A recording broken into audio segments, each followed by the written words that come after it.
Bienvenue donc dans la correction de la suite de l'activité numéro 3. On cherchait donc à modéliser les circulations océaniques et voir un peu quelles sont les influences de ces courants marins sur notre climat. Sur la petite vidéo que je vous ai mis en lien, on peut voir donc ici un élève qui a rempli une partie d'un tube avec de l'eau froide colorée en bleu et ici de l'eau chaude colorée en rouge.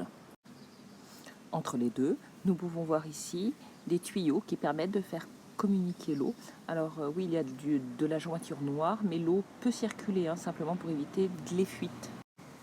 Alors, qu'observe-t-on? Donc ici, je vous rappelle la situation initiale, de l'eau bleue froide, de l'eau rouge chaude, alors que dans la situation finale ici, on peut voir que dans ce tube, il est apparu de l'eau rouge, donc c'est-à-dire de l'eau chaude, et ici en bas, il est apparu de l'eau bleue, donc de l'eau froide.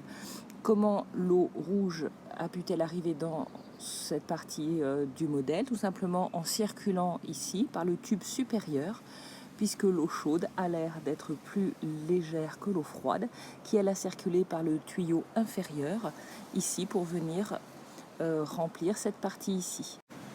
Donc si on récapitule, l'eau froide est passée là et l'eau chaude ici est passée là. On a donc ici la mise en place d'un courant d'eau dû à un effet de la température. L'eau chaude plus légère se trouve sur la partie supérieure et l'eau froide plus lourde sur la partie inférieure. Et ça amorce, sans qu'on ait rien à faire, un courant d'eau, simplement par les effets de la température. Vous avez ici un schéma reprenant l'état initial et l'état final. C'est ce que je vous demandais de faire sur votre feuille. À l'échelle de la planète maintenant, il existe de grands courants dans nos océans, dont un qui touche notre pays, la France ici. Donc c'est un courant chaud qui arrive en fait des Caraïbes, là où l'eau se chauffe bien, et va venir ici réchauffer nos côtes ainsi que l'Angleterre. L'eau qui est très chaude ici va se refroidir et donc replonger dans les profondeurs de l'océan et créer comme ça tout un courant à la surface du globe. Donc vous avez aussi des petits courants intermédiaires où ça s'enroule un peu comme on a vu dans les dépressions et les anticyclones, mais cette fois on est bien dans l'eau et dans les océans. Ces courants portent des noms. Donc ici, celui qui nous concerne, c'est le Gulf Stream, qui donc nous amène ici de l'eau chaude au niveau de la Bretagne.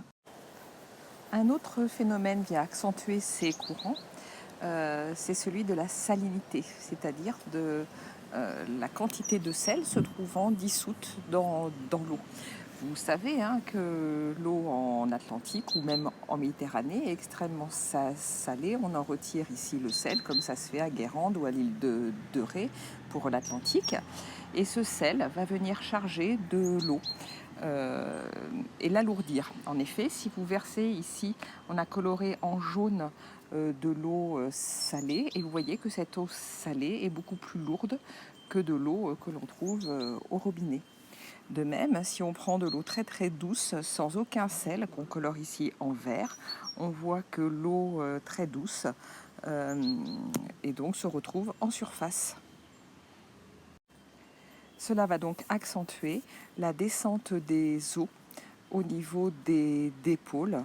L'eau salée, en se refroidissant, va devenir extrêmement lourde, extrêmement dense, et donc amorcer ce courant dans les océans. Ces eaux chaudes qui nous arrivent peuvent venir donc réchauffer nos côtes et aussi réchauffer l'atmosphère. Pour une même latitude, ici Vancouver ou Paris ici, qui se trouve à peu près à la même latitude, on va avoir un climat beaucoup plus tempéré à Paris, et à Vancouver, il est aussi tempéré mais légèrement plus froid, ce qui permet d'avoir de la neige sur les hauteurs de Vancouver. Les courants marins et leur température vont donc un peu influencer les courants de masse d'air et donc les climats dans les différents pays. Voilà pour la correction de l'activité.